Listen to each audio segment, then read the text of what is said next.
This episode is brought to you by Peacock. The new Peacock original documentary, Matthew Perry, A Hollywood Tragedy, dives deep into the beloved actor's rise to fame and his tragic death. 5 people, including Perry's personal assistant, 2 medical doctors, and an alleged Hollywood drug dealer known as the Ketamine Queen, were charged with conspiracy to illegally provide Perry with the ketamine. Explore the details of the case in this heartbreaking special, streaming now only on Peacock. At T-Mobile, our critical mission is providing unparalleled 5G coverage for when connectivity is mission critical. Introducing T-Priority, America's best 5G network experience for first responders, even in times of congestion. More capacity, faster speeds, better coverage. T-Priority from T-Mobile, built for tomorrow's emergencies, ready today. Discover more at t-priority.com. For qualifying organizations on eligible rate plans, coverage not available in some areas and may be impacted by emergencies. I got home that evening. I had to go to Walmart, and I was standing in Walmart, like looking around and thinking, that could be my aunt. That could be my brother. Like, this could be my dad next to me in line. I mean, we live in a small area, and I travel for work. I go all around the county, and I thought, I could be working with one of my relatives. Like, I could know them. I could have known them for the last 20 years. I could have known them for my whole life. And it really hit me. Like, I really want to find out. And it wasn't about my biological father at all, really. And I know most of the time that's what people are, they really want to find out. I wasn't really too concerned about that. I just wanted to know if I had siblings and my aunts and uncles. Imagine spitting into a tube, sending off your DNA, and unknowingly turning your life upside down. For me and thousands of others, this is our reality. I'm your host, Alexis Auerselt. In July of 2021, I discovered that I am an NPE, someone who has experienced a non-paternal event. In other words, my biological father isn't who I thought he was. This podcast shares the journeys of people who were shocked by a DNA discovery, mostly through modern DNA testing. We're telling the stories of NPEs, adoptees, and donor-conceived people and their families. This is DNA Surprises. In this week's episode, Cara shares a story that has many twists and turns. Specifically, her story includes the surprising fact that both of her parents knew about her NPE status. Thank you, Cara, for sharing your story. Okay, my name is Cara. I'm 48. I just turned 48, and I live in central Illinois. Well, I guess I'll start with my family of origin. My mom's family is from Illinois. She was one of 5 children. She was kind of, I think, always a hot mess.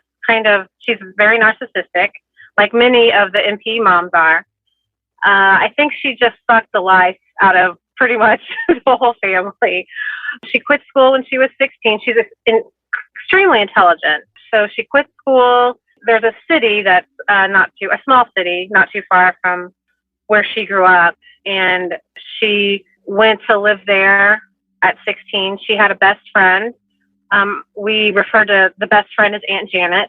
So she was kind of always in our life. Later on, of course. Then my mom at some point moved to Nashville.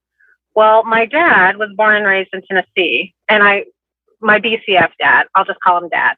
So at some point, he went to visit his brother that was living there, and they were in the same apartment complex, so they met.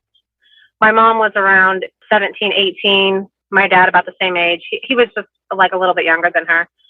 So they met, they got married, they moved back to Illinois. And I'm going to tell you the story that we always heard as children and growing up. This is how we always heard it. So they got married, came back. They were married maybe 5 years. My sister, I have an older sister. She was getting ready to start kindergarten when they got divorced. So she was just turning 5 when they got divorced. I was just always told that they couldn't get along. They fought all the time. That's what my mother said. She didn't tell us much. So when they got divorced, naturally, it was the 70s, she was awarded custody. Well, my dad wanted us. He knew that she probably couldn't take care of us. I was always told growing up, this is from my dad, from my grandparents, from my aunts and uncles, that my mother just wasn't mother material. She just didn't have it in her. That's how it was explained to me at the time. And growing up, you know, as I got older, I was very aware of her shortcomings, so to speak. So, but that's how it was explained to us. She just wasn't very motherly. So my dad, knowing this, he talked her into giving him custody. My grandparents, my maternal grandparents, knew that if he got us, he would go back to Tennessee with us. So that upset them. And so they talked my mom into giving us to them. So my sister and I were raised by my grandparents. We were very much loved, very well taken care of. They always encouraged us to have a relationship with our dad. You know, they loved my dad. They never prohibited that relationship at all. They always encouraged it. My mother lived about 15 miles away. She was pretty close. We saw her on the weekends. She's been married about 5 times. During my childhood, she had pretty much just one husband for a pretty long time. She was always very jealous of my dad. Just stuff like we would spend about 6 weeks there every summer with my dad. And I can remember her saying, "Don't talk about your dad in front of your stepdad. It upsets him. Don't say his name," or, you know, stuff like that. And she wanted us to call our stepdad Dad, not by his, you know, name. And I wouldn't do that. And at first I thought, well, that's kind of cowardly, you know, why is he being like that? And then I realized, like, no, it's probably her. It's probably all her. It probably has nothing to do with him. It's probably just her. She was very controlling, like I said, very narcissistic. Like I said, we were raised by my grandparents. When I got into high school and then my sister graduated high school, I did go and live with her for a couple years. And then I moved down to Tennessee to go to college. So I did get to spend some time with them. And my mother, just like I said, she really can't see the past end of her nose. It's all about her. She's the victim. She did quite a few things during that time, during my high school years. That one thing in particular, at one point I was in high school, she found out that my grandparents actually never had custody of us. And I think everybody was under the impression that they had legal custody. I think what they actually had was like legal guardianship or something to make medical decisions. So she realized that then my dad was never made to pay child support. Like my grandpa said, you don't ever have to pay child support. We'll just claim them on our taxes, you know, call it even kind of thing. And nobody had a lot of money anyway. But like I said, we didn't want for anything. We were taken care of. But my mother then, when I was in high school, she found this out and realized that my dad didn't pay child support. So therefore he owed her back child support technically. So I overheard her talking to my stepdad, talking about taking him to court for all this back child support. Well, first of all, you didn't raise me. I've only lived with you about a year. And so I walked in on them and I said, if you do this, I will never speak to you again. Like, I love my dad so much. Like he was the nicest guy. He never really said anything bad about my mom, but he was very sympathetic to us when we would vent about her and her shenanigans. As we grew up, he would tell us a little bit more. He wouldn't really want to say anything bad about her, but like I said, he was very sympathetic to us. And when I got into college, I think me and my mom were fighting for some reason at that time. Oh, I know, because when I moved to Tennessee to go to college, she told me she would never speak to me again if I was going to move down there, away from her. And granted, I only had lived with her a year or two in high school, but I just thought, how shitty. Like, how shitty is that of you? And she didn't. She stayed true to her word. I think on my birthday. So she may have called me 4 times when I lived down there.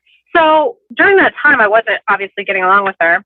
And my dad he decided to be a lot more forthcoming with some of the stories. And another thing about my dad, too, all the while growing up, he told me my birth story probably a million times. He told me all about his childhood. I knew everything about him and his brothers. And I heard my birth story like hundreds of times.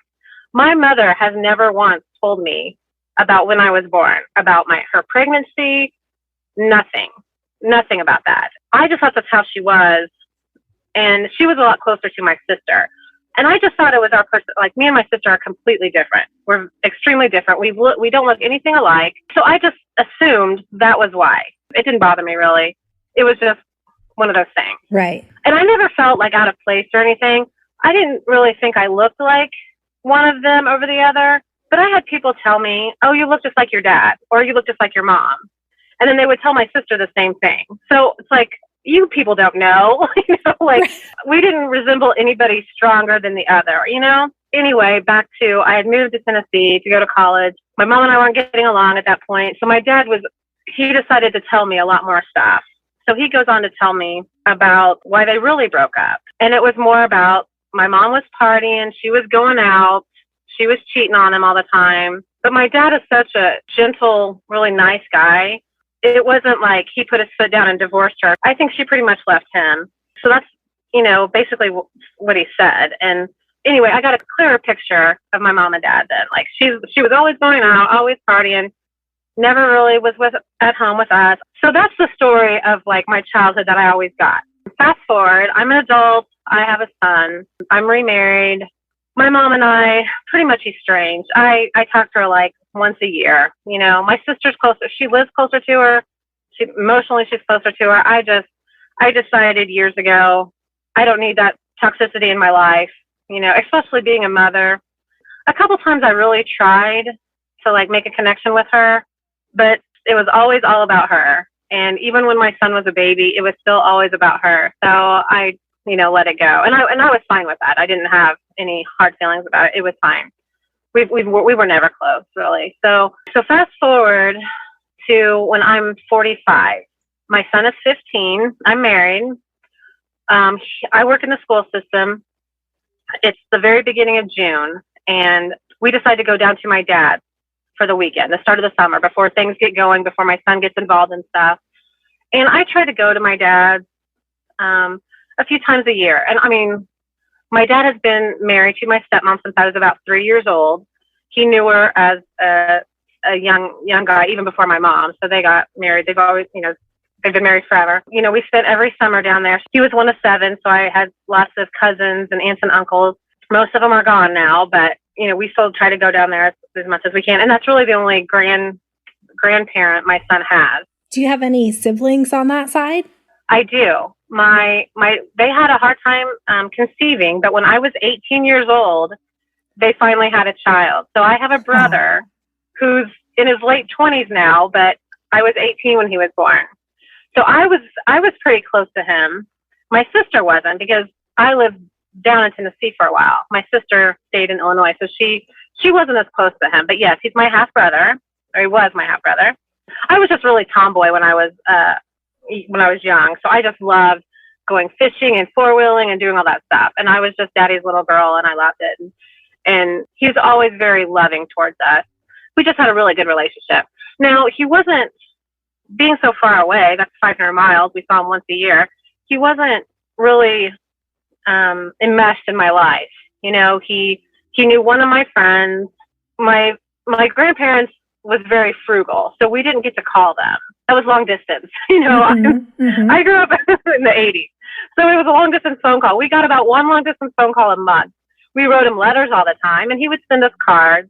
For a few Christmas vacations, we would go there, but then that got too difficult with the weather and everything. So mostly we just saw him, that one time in the summer. Although I loved him and he was my dad, he wasn't really part of my day-to-day life, unfortunately. But right. So we were as close to him as we possibly could be. The same goes for my mother. She was never involved, and she only lived 15 miles away. So back to present day, when I'm 45, so this was 2019, June.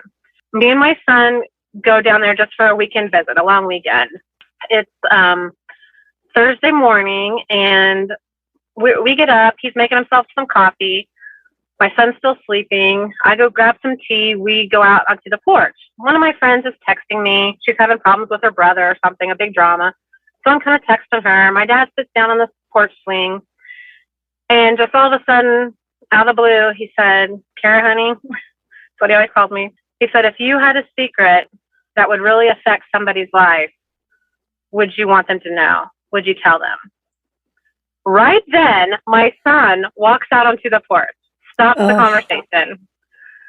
So I'm sitting there, my friend is still texting me, and I text her back, and I'm like, I'm really sorry. I can't really talk about your brother right now. I think my dad is getting ready to tell me he's not my real dad. So something in you knew. No, it was, and I had a friend who said this very same thing. I think it was because that's the worst possible thing I could imagine that he could possibly say to me. Mm. And of course she's like, "What?" Like, "Oh, I'll have to talk to you later." So I have to sit there And, my son's out there and my dad just put the thought in my head and I'm like, what? So my dad gets up, goes inside. I follow him. It's just me and him again. And I've had a few minutes to think about it. And I said, Dad, I'm like, I think the truth is probably the best. Like, no matter what, I think, telling them the truth is the best. I mean, I know he's talking about me. He has to be talking about me. And he said it. He's like, I'm not your real dad. So, of course, I just start bawling. I'm like, are you sure? He's like, yeah. He's like, I'm pretty sure. I'm pretty positive. And the first thing I'm like, well, I want a paternity test. Like, because I don't believe you. I don't believe this. And not that I didn't believe him. I just could not believe this. And, in retrospect, he never, ever treated me different, ever. Never, ever did I feel any different. Why did he believe that? Well, I mean, I'll tell you the reason. But then everybody asked me, well, why did he want to tell you at that time? And my dad he'd been on disability for a long time because of his back, but he'd been having some other health problems. And he actually recently had brain surgery.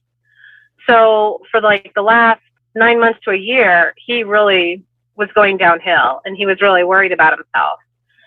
And so I know that's why. He knew that he would probably be the only person that would ever tell me. At that moment, I said, does anybody else know? And he said, yeah, my stepmom knew. She has always known. She never wanted me to be told. He told my sister about 6 months prior because she'd come down for a visit. And again, like I said, he was worried he wasn't going to live. So he wanted somebody to know. Although he swore her to secrecy, he still told her. And he's like, I don't know who your real father is. I don't think your mom knows either. Of course, I get real emotional. I want to call my husband. And he was in Florida at the time visiting his family. So he wasn't even, with me. So that whole weekend, I had to, because I don't even know if he's told my stepmom that he was going to tell me. I don't want to let on to my son that I'm upset or that anything is going on.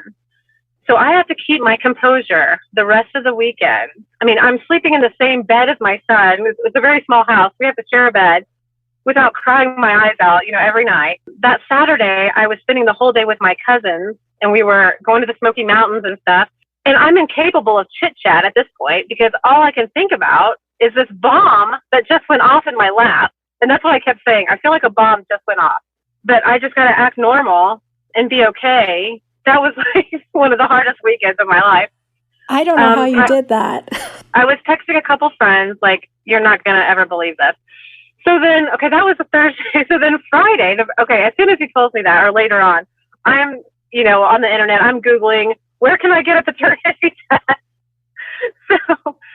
So we go.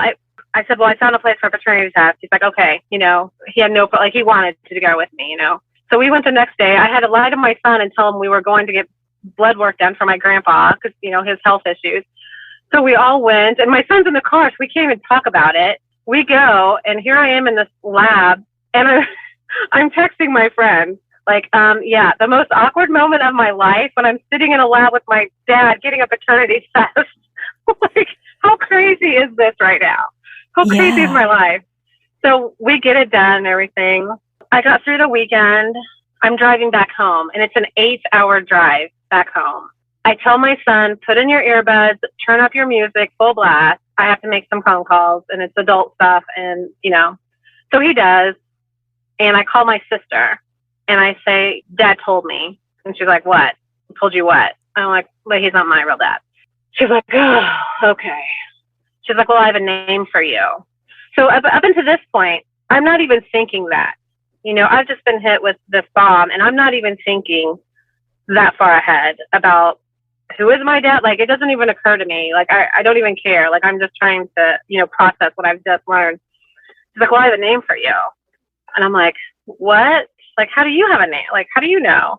She's like, well, so if you remember when my mom was 16 and she had a best friend that we always called Aunt Janet, right? Well, she still lived in the area where we lived. And I thought about her all the time. I'm like, I really need to go see her. I would pass by her area a lot for work.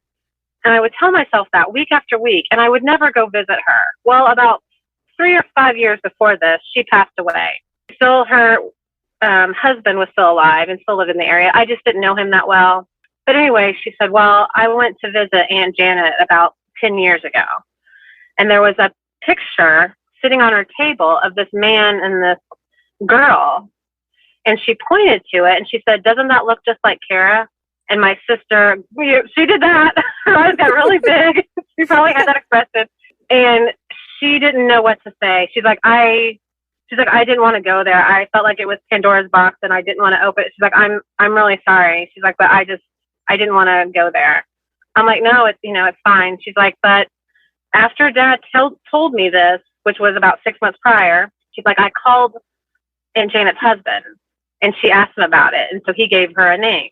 Like I said, I wasn't even thinking about finding who this person was, finding out anything about him or anything. But now I'm getting told that I might have a sister. There's a little girl in this picture. And apparently they knew about it. And it was, a well-known thing. At least my mom's best friend knew. I said, I don't know how I feel about this. I said, you can text me the name, but don't text the first line. Like, say something on top and put the name way down. And I said, if I feel like it, I'll open it up and look. I said, I don't know right now. So we got off the phone. So for the next 6 hours or so, I'm driving. I have to think about this. I had decided up to then, well, if I have a sibling, I'd kind of like to know maybe. I don't know. My mom's family, they're not close. They've always been back and forth, and there's a lot of jealousy and resentments among them. We weren't a close family. I never really had that growing up. So I kind of like, wow, I really want to maybe know them. So I get home and I start Googling. I start getting the app. First thing I do is I call Paul. I call Aunt Janet's husband. And I said, okay, I know. And so he was very forthcoming and he didn't know much, but he said, yeah, we used to work together. He's from Indiana. I live really close to Indiana, like 5 miles. He used to work with me down at this plant. And then he got laid off. So he decided to go to barber school. Well, my Aunt Janet owned a cosmetology college. So he not only knew Paul from working with them, he started going to barber college with her. They got to know him that way. So he became a family friend. So that he gave me his name. His name is David. Gave me the last name. I wrote down the spelling. It wasn't a very popular name. So he told me, he's like, yeah, over the years, I've kind of lost track of him. It sounded like there was a group of friends that kind of stayed in touch, but not too much. He's like, the last I knew, he was living in a cave in Arizona. Okay. I'm like, what? He's like, yeah. So he kind of was like, I don't know what you call it. Maybe he was a little eccentric. I don't know. But he was like living off the grid. So he's living in a cave. And I just took it as a metaphor or something. Well, no, like he actually. A literal cave. So I have this information. I have the name now. I have that he, was from Indiana. Now he lives in Arizona. So I go to town. I am looking up everything. I can't really find him. But I decide, well, maybe if I look back on Janet's obituary, I can find him there. Nope, didn't see anybody. That people leave messages and stuff. Nope, didn't see it. So I decide that maybe there's a class list when he went to her school. Nope, can't find that. And then I realize, because I have a professional license, so I'm like, oh, cosmetologists, barbers have to have a professional license. So I go under the website, state website. I find his name. I'm like, oh my gosh, this is him. And I think I could even tell, yeah, it gave the address and it was Indiana. Like, oh my gosh, David with a cosmetology license from Indiana. Like, what are the odds? Well, then right beside his name was a woman with his last name too. So I tried looking them up on Facebook. I didn't found him, but I found her. And she was married to David. So they must have their license. So I'm thinking all these things up in my head. Maybe they met in cosmetology school. I don't know. But guess where they live? They live in Arizona. As a parent or mentor, you have the awesome opportunity to help a young person build a future. So if the future they want is in the military, take the time to learn more at todaysmilitary.com, because their success tomorrow begins with your support today. TaxAct knows small business owners can sometimes use a little help with their taxes. That's why TaxAct has Expert Assist, a team of live tax experts ready to answer any questions you may have. Think of them as your own personal sidekick. Not like one of those funny talking animal sidekicks, more like the super smart nerding out on tax code and business casual attire sidekick, but just as helpful. and lovable. TaxAct. Let's get them over with. So it's him. It's checking all the boxes. It took me 4 days. Like, oh my gosh, this The is internet him. is amazing. Yeah. I know. I was so proud of myself. I'm walking around like, look at me. I did it in 4 days. In retrospect, what I'm about to say, I know I did it all wrong. But I get his phone number and I call him. And I'm, trying to ease into it. But isn't that like the worst possible phone call you can get as a man? Like, that's got to be the worst possible phone call. Besides, I'm pregnant. It's, hello, I'm your daughter. I'm your 45-year-old daughter. Anyway, so I called him. I'm like, hey, I think you may have known my mom. Like, were you ever in this city? Well, yeah, I think I passed through there. And he's acting kind of sketchy. So I'm thinking, he knows what I'm about to say. Like, he's totally guilty. I keep coming with the questions, and I finally say, I think you're my biological father. And he's like, oh, no, that's not possible. No. I'm like, well, are you sure? I don't even know if I told him my mom's name, but he was flat out, nope, that's not me. So we get off the phone, and I'm like, what just happened? I'm like, I think he was just being shady. Like, he totally just didn't want to fess up to it. Like, that's totally him. Like, I just knew, like, the way he was acting. I hit a roadblock. And another thing is everybody's like, well, why don't you just ask your mom? I'm like, no, I'm not asking her. First of all, she's going to lie about it. Every single word is going to be a lie. Or she's going to claim, it wasn't her fault for some reason and all this. And I'm like, no, I'm not going there. I don't want to give her the satisfaction of me having to come and ask her these questions. Like, I just don't want to. So I decided to do Ancestry, 23andMe, GEDmatch. I do all of those. Meanwhile, my BCF dad, calls me and is like, did you ever get that paternity test back? And I did. It took a few weeks. I'm like, yeah, you were right. It's 99.9% sure you're not my dad. What was it that made him believe that? Was it the timing or just the fact that he knew that your mom had been cheating on him? Like, what made him know this? When he told me, let's go back down when I'm there in person, I'm like, yeah, I was like, what? Why would you think that? Well, come to find out, there was a big part of the story that they never told us. They left out a big chunk. When my sister was about 18 months old, they lived in that city close by, and all of a sudden my mom wants to get separated. Later on, my dad says, he's like, yeah, I couldn't figure out what was going on. He's like, we weren't fighting or anything. He's like, she just came to me and asked me. So my dad is taking my sister and going to leave. And then my grandparents didn't want him going back to Tennessee with my sister, so they wanted him to come up. So he lived with my maternal grandparents for I don't know how long, at least probably 6 months. And then a few months go by, and she all of a sudden comes back. Well, he can tell that she's pregnant, and she denies it.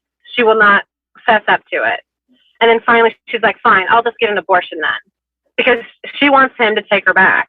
And he's like, no, you won't do that. I will raise it as my own, but we won't talk about this ever again. Okay, so it was he completely knew, and she knew too. There was no question. Yeah, and he's like, I think probably your grandparents knew, but that was the time, and they were of the age where you didn't talk about things. You swept everything under the rug. And when my dad told me this, that's one of the things I brought up to my sister. I'm like, have you ever heard this story? She's like, no. We were never told that they actually were separated and that this happened. And so looking back, I think now, this is probably why I was probably treated very differently by my mother. She always actually seemed very shameful and guilty, but I thought it was just because she gave us up. And I don't even know for sure. But like I said, looking back now, I think she did treat us very differently. And this is probably why. Also during this time, I'm asking my dad some questions after he told me a little bit later on, because my mom she was getting sick. She had to be in the hospital. And I was asking my dad more of how she was when we were little. And I was sick a lot as a baby. And, like I said, my dad never wanted to say anything bad about my mom. But if we asked the right questions and if he knew it was the right time, he would tell us. So he's like, yeah. And he spouted off 2 or 3 instances, like right away. He's like, there was this one time you were so sick in the crib, just crying and crying and crying. And he said, we were in bed. I was asleep because he had worked, and my mom wouldn't do anything, wouldn't get up, didn't try to check on us. And that happened like several times. He's like, she would tell me what to do, but she wouldn't do it. He was the one that got up and take care of us and everything. So I know there was trauma from that, and that probably is why, we have the relationship we do now. But anyway, fast forward. So I do the ancestry. I get it back, and I have a close match. I have a cousin, Kevin. So I'm like, all right, yay, a first cousin match. That's pretty good. I have about 5 second cousins and, a whole lot of third cousins. I immediately can see which one, I divide them maternal. I get those, pushed over here, and I don't know this Kevin. I don't know any of my second cousins either. So I start looking for him. I've got all the maps. I've got Facebook. I cannot find him anywhere. It is driving me crazy. And I call so many people, and everybody was actually really, really nice. I would tell them my story. I'm like, I know this is random, but I'm just trying to find these people, and I just cannot find them. So this is getting about June, July, and I have a school job, so I go back to work in August. So all I can think of, I got to get this done. And those desk calendars, the really big white calendars? Okay. My husband had brought home a big tablet. They were bigger than that. They were these white sheets. And I had them just spread out all over my living room floor, trying to figure this out. I've got notes written all over them. It's like a conspiracy theorist, like just all over. Yeah. Yes. So every day, and I'm not working. It's summertime. So I'm obsessed. And I'm sure everybody can relate to that. And I'm still not telling my son. So every day before he gets home, I'm like gathering them all up and stuffing them under my couch. And my husband doesn't understand it. And nobody else obviously understands this. And like I said, I hadn't found any, I didn't seek out any support groups or anything. So I'm kind of all alone in this, but I am obsessed. And I'm trying to find this Kevin, and I can't. And I do get in touch with a couple like third cousins. One doesn't live so far from me, and I talk to her on the phone. And it just so happens the couple cousins that I get in contact with, they don't know their biological dads either. So I'm like, oh my gosh, how often does this happen? This is crazy. Right. So they're really no help, but I keep going and going. I finally decide, okay, and I don't know how the DA angels do this, but I decide, well, maybe if I can connect everybody that's all my matches, if I can figure out how all they're related, maybe I can figure out where I fit in, or maybe I can find that last name. I'm still looking for David, that last name. So that's what I start doing. And, people back then had 7 kids.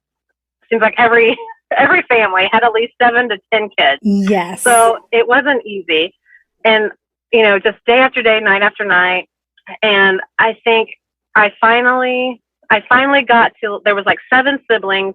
I finally get to the last one. I'm trying to go down the line. I find an obituary, and I finally found his name. I found David's name. Like, oh my gosh, that's it. I see his name. Plus, the name I had was spelled wrong. I was given the wrong spelling, so that was another problem. But I'm like, yes, I found him. And I also found my cousin Kevin. Like, his name was in there, his last name. I'm like, okay, because he was the son of my aunt, so it was a different last name. So like, oh, because like none of the names on my matches were the last name that I was given. So that was another problem. But anyway, I find out Kevin's wife's name, I think. Well, on Facebook, they have a joint account. So that's why I can never, I'm like, people, why do you do that? Why are you making it so hard? I found a phone number for him. They live a couple states away, but I call and I talk to her, his wife. And she couldn't be nicer. She was so nice. So she's like, I will relay this information to Kevin. We'll call you back tonight. And I am the most impatient person ever. So it was so hard waiting for those phone calls. So they tell me about David. He is living off the grid. Nobody has seen or heard from him since like 1979. He does have a daughter, and they get in touch with her. So she calls me. And this is all happening like in 1 to 2 days. So she calls me. I am exactly 9 months older than her.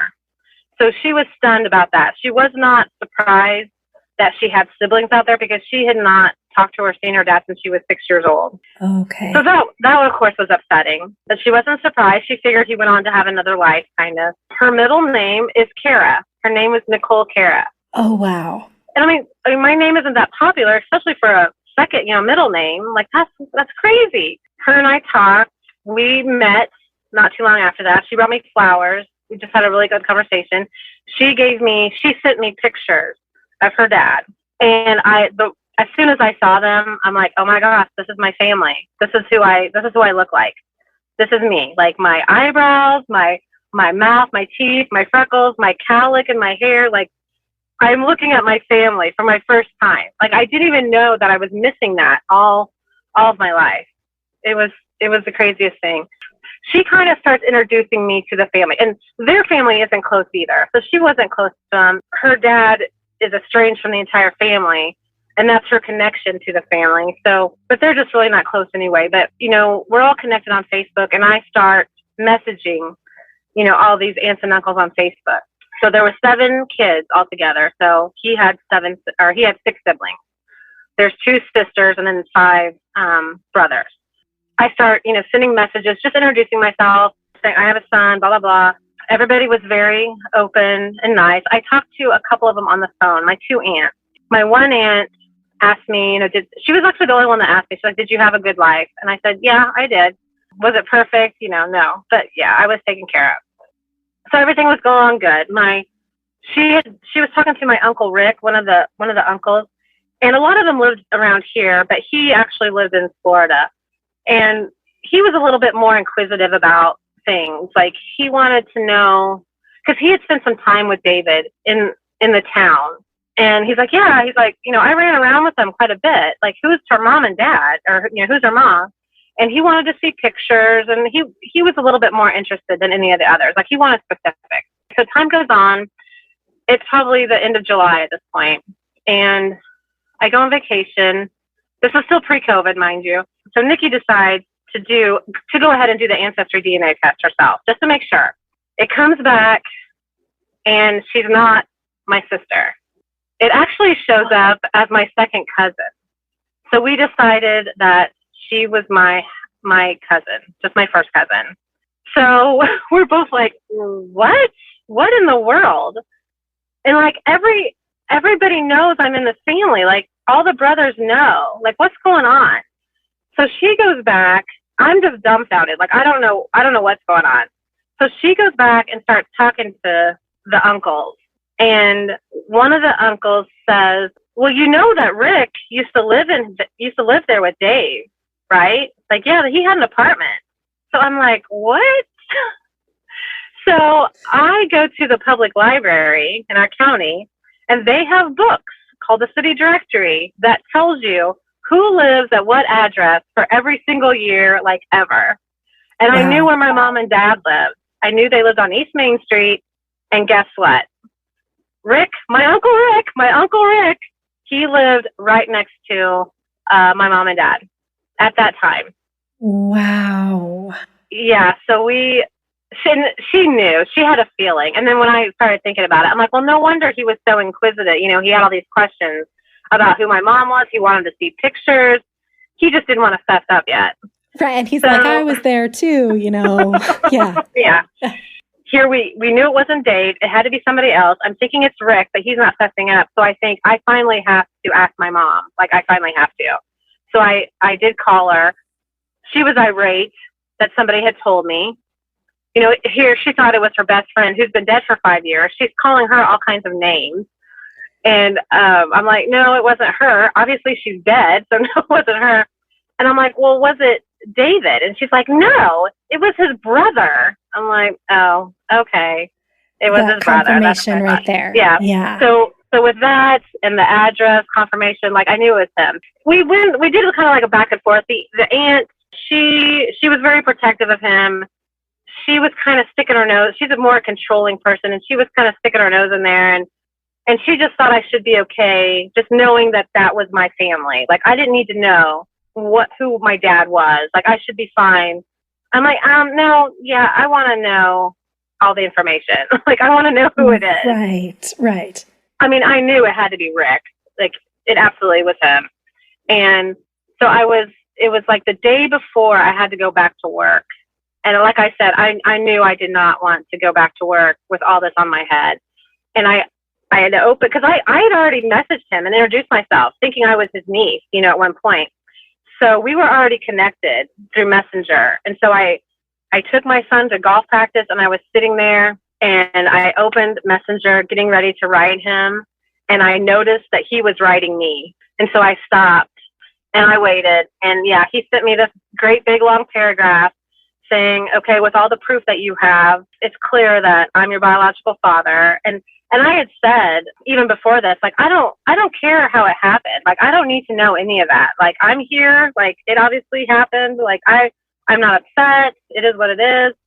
But he went on to tell me the whole detailed story of what happened. And he did. He lived in the apartment next to my mom and dad, and they actually shared a bathroom. And when my dad would go to work, my mom would unlock the door. Wow. And my mom actually said it was a one-night stand. And I didn't give him any information. He just volunteered the whole story. He's like, yeah, we saw each other for about 6 months. Well, a few months anyway. And then he went off to school. At one point, he did tell me, he's like, well, I thought maybe there was a possibility that she could be pregnant. And he's like, but, he never heard from her. There was probably, there's literally no way that she could ever get a hold of him. When she asked your dad for the separation, was she wanting to pursue a relationship with him? Or was it because she knew she was pregnant? Or why did she do that? I'm not sure. And then when my dad did ask me, around this time, did I find out, because he was just interested. And so I told him, and he's like, he had no idea about this guy. He knew that there were college kids that lived above them, and she would always go up there and hang out. But he had no idea. I'm like, no, Dad, it was this man that lived right next to you. Like, he knew you, like, he knew about you because he said, yeah, when your dad would go to work, your mom would unlock the door, and there you go. But my dad had no idea. And that's when he told me, he said, because he didn't see it coming. He said, all of a sudden, he's like, we weren't fighting or anything. She just came to me and wanted to separate. So I think the relationship had already started and she just wanted to continue it. That was around, like, he said they were separated for about 6 months. So like in August, he went off to school and off to college. And that's when I think she wanted just to go back to my dad. Mm. So that was August of 2019. He lived down in Florida and he had no desire to come back here. He was quite a bit older. He's in his 70s. So I felt an urgency to meet them, and I wanted to meet them. I had met my cousin, one uncle, and so my son and I had plans for spring break of 2020 to go to Florida. Well, things were shutting down, and to me, if there's a will, there's a way. Like, you're not going to stop me from doing anything, especially this. So my son and I ended up flying into Orlando. And at that point, I'm like, we're going to get COVID, right? Like, this is at the beginning. And I'm flying into the epicenter, like Florida of all places, Orlando. Like, we're going to get COVID. We were very careful, though. We still haven't got it. But I met him. We met for lunch. It was fine. He doesn't have any other kids. He was only married one other time. So that was kind of like a letdown. I was kind of looking forward to siblings. But the sad thing is that he's not father material either. Like, he's never, been a father. I don't, he doesn't know how to do it. He had told me pretty much from the start that he was selling his business. He was retiring. He was moving to Central America. He has a girlfriend down there. That was his plan. And I'm sitting here thinking, but you just found out you have a daughter and a grandson. Right. Like, but that didn't really seem to faze him. I mean, we chatted, back and forth, and I ended up going on to meet most of the rest of the family. I met him one more time. We went to Florida for vacation not long after that, and I met him that time. And then maybe 6 months ago, because of COVID, he couldn't move right away. And then finally, when he was able, then he moved. It was so bittersweet, and I told him, like, I'm really happy for you, but at the same time, like, I know I'll probably never see you again. Like, I don't imagine myself flying to Central America, anytime soon. I mean, regardless of COVID. So, like, we text back and forth, probably a couple times a month, but it's just been a very underwhelming experience. I mean, there was such an urgency and everything, and obsession and everything to find these people, and now I have, and it's just kind of like, okay, that's who they are. I actually, today, I kind of decided, regardless of him, I can still have a relationship with the rest of the family. And, they're not a very close-knit family either, but I did just go and have lunch today, in fact, with my Aunt Carol. I found out last night that my biological father got married. So I have a new stepmom and like an 8-year-old stepbrother. Oh, wow. Ridiculous. Okay. Yeah. So we will probably continue to have a relationship through texting. And that's probably as far as it goes. The rest of the family, I might see them, once or so a year. And that's okay. I wish we could be closer because I do feel like we talked about before, I feel kind of robbed. The family, they were all like 30 minutes from me. Growing up, my dad lived 500 miles away. That whole family, all my cousins, all the ones I, loved, hanging out with and growing up with, they were 500 miles away, and I saw them once a year. I had family 30 minutes from me and tons of cousins my age. And I don't really have that first cousins up here like that, my maternal side. So it's just kind of hard to accept. I mean, you have to, but you feel robbed. Right. I mean, do you have any feelings about what it might have been like if he had been the one to raise you as a dad? Seeing him now, like, he's extremely intelligent. I have a lot of respect for him. Like, he loves to travel. There's a lot of things about him that I'm just like, oh my gosh, I'm just like you. And I think, like, I'm very stubborn and hard-headed and very strong-willed, and I probably get that from them. And my maternal family, they didn't really know what to do with me, at a young age, because I was so strong-willed and stuff. And so I think they were kind of clueless, because I'm like, where did I get that? And I don't know. That's just a hard one, because that's one of those, you'll never know the answer. Like, you'll never know. We'll never know. The other thing, a lot of people say you felt out of place. I never felt like I was out of place in my family, but I always felt like there was a secret. Like, I even remember thinking that just a little bit before I found out. Like there's something I'm missing, like something that somebody's not telling us. I didn't feel like it was really directed towards me per se, maybe me and my sister both, but I always felt like there's something they're not telling us, and like I said, my mom and her siblings, there was a lot of animosity there. They didn't always get along. Sometimes they did, sometimes they didn't. And there was just a lot of jealousy and resentment and all that. And it just seemed like, what is going on? Like, what's at the bottom of this? And I don't know if that's what it was, but I mean, I remember thinking this even up until I was 45. And I'm like, I wonder if that's what it was. People knew and they just didn't tell me.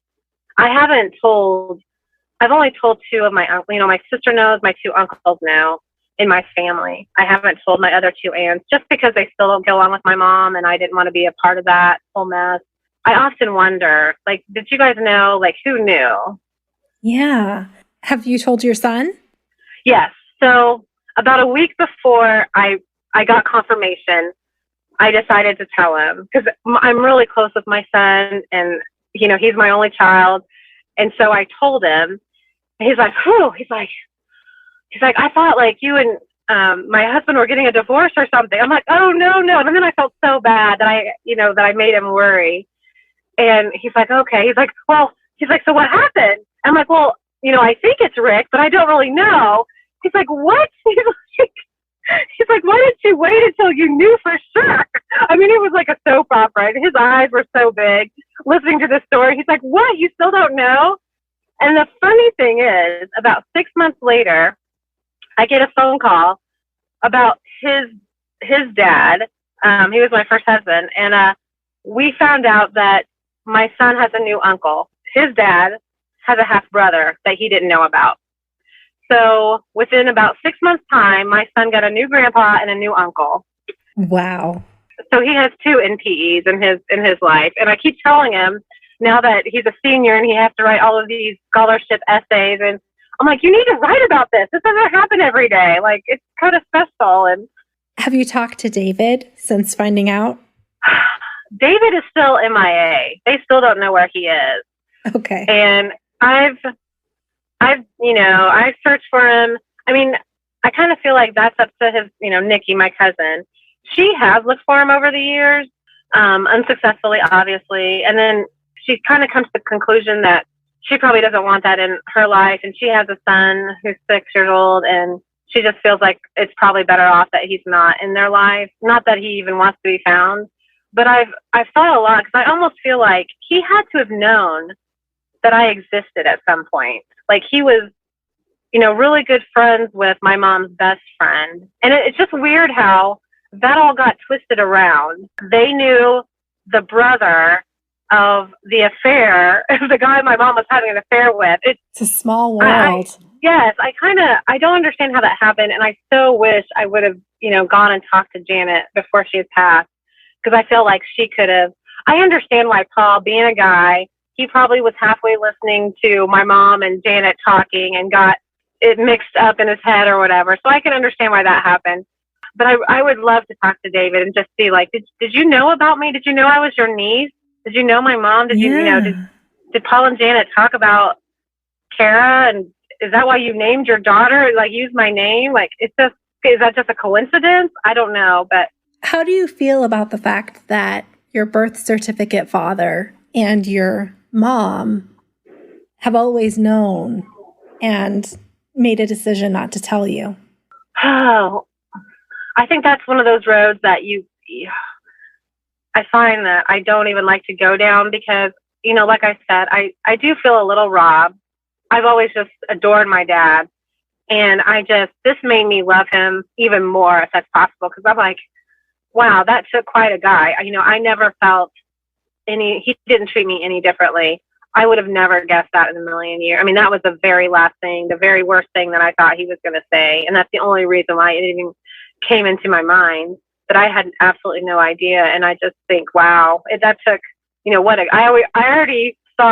I've always thought, what a great guy he is. But that just made me feel like, wow, what an awesome person. I don't think not a lot of guys could do that, but he did. And it honestly, and looking back though, there was even times where I wanted to be like, did he forget? Did he forget he wasn't really my dad?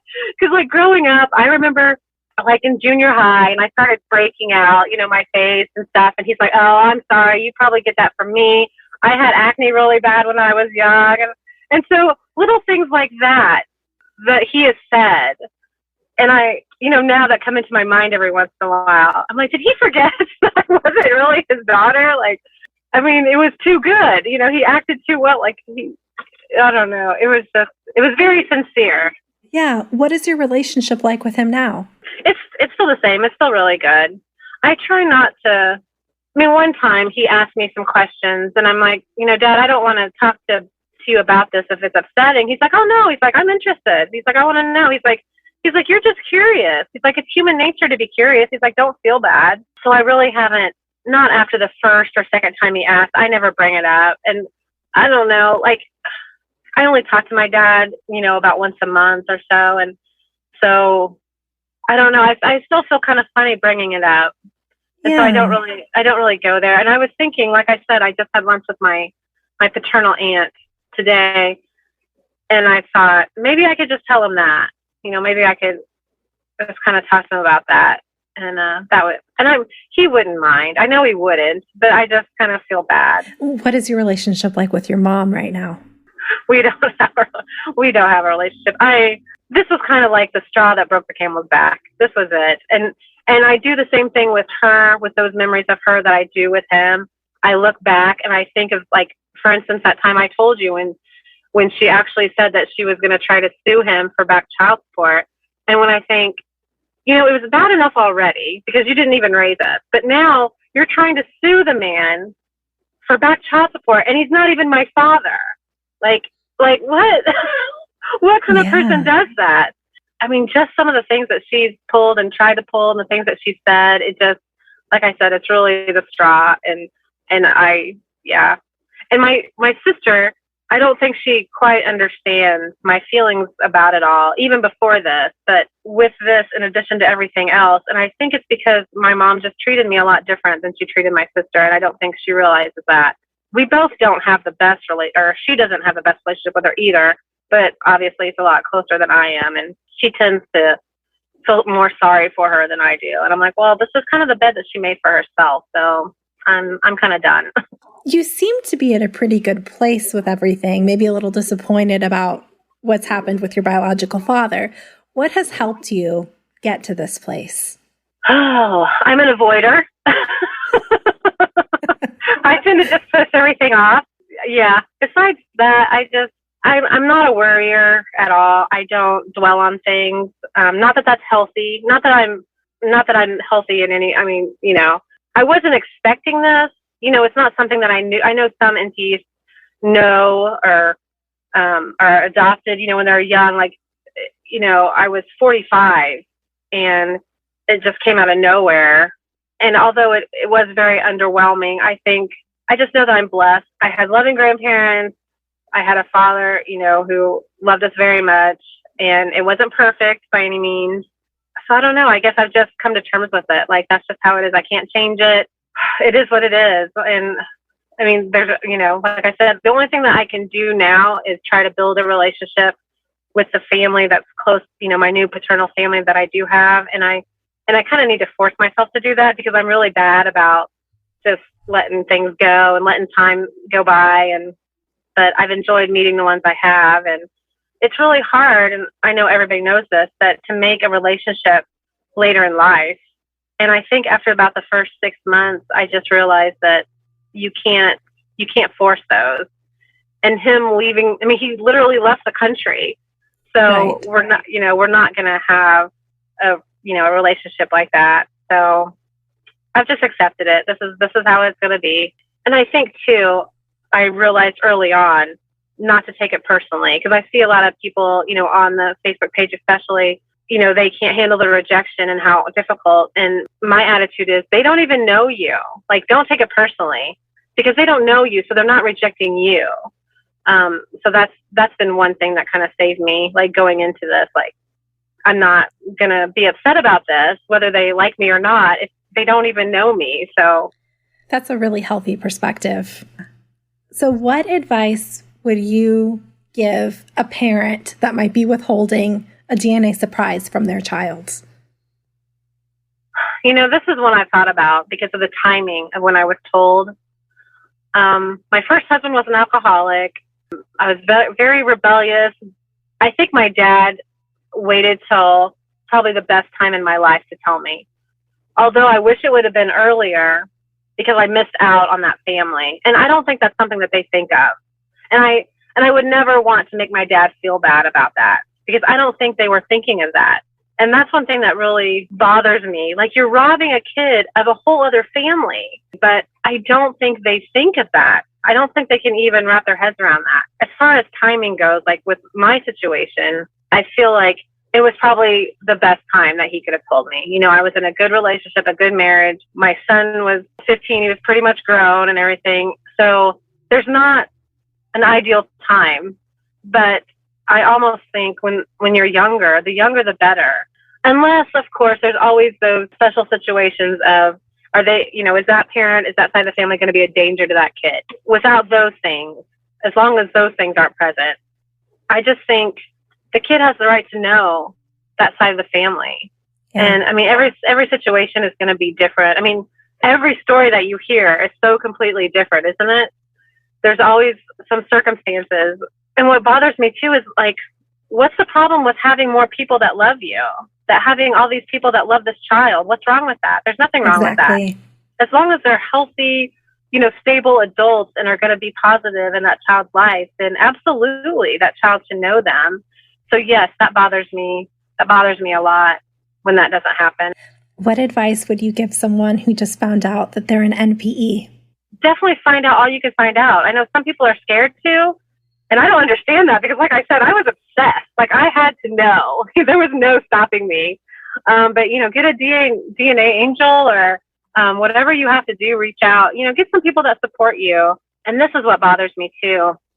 I read this all the time. They find their biological father, but he doesn't want to pursue a relationship. And to me, like, well, he's not the gatekeeper. You have an entire paternal family. He's not the only one.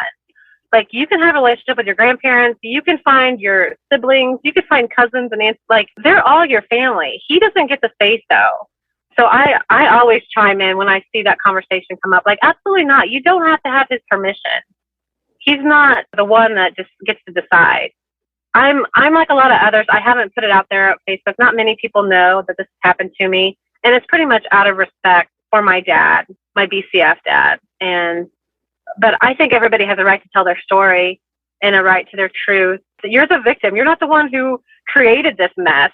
And you have every right to tell your story and to know your story and to let it all out there if you want to, if that's something that you want to do. And there's going to be casualties. There might be a new wife that gets hurt, and that's unfortunate. And you can try to, sidestep that as much as you can. And that just goes to say, what kind of person you are, because that was one of the first things I said to the family. Like, I don't want to disrupt anybody's life. I'm not here to make a mess of anything. Like, I don't want to hurt anybody, but I just want to know. I just want some answers. Like, and I knew that I was entitled to those.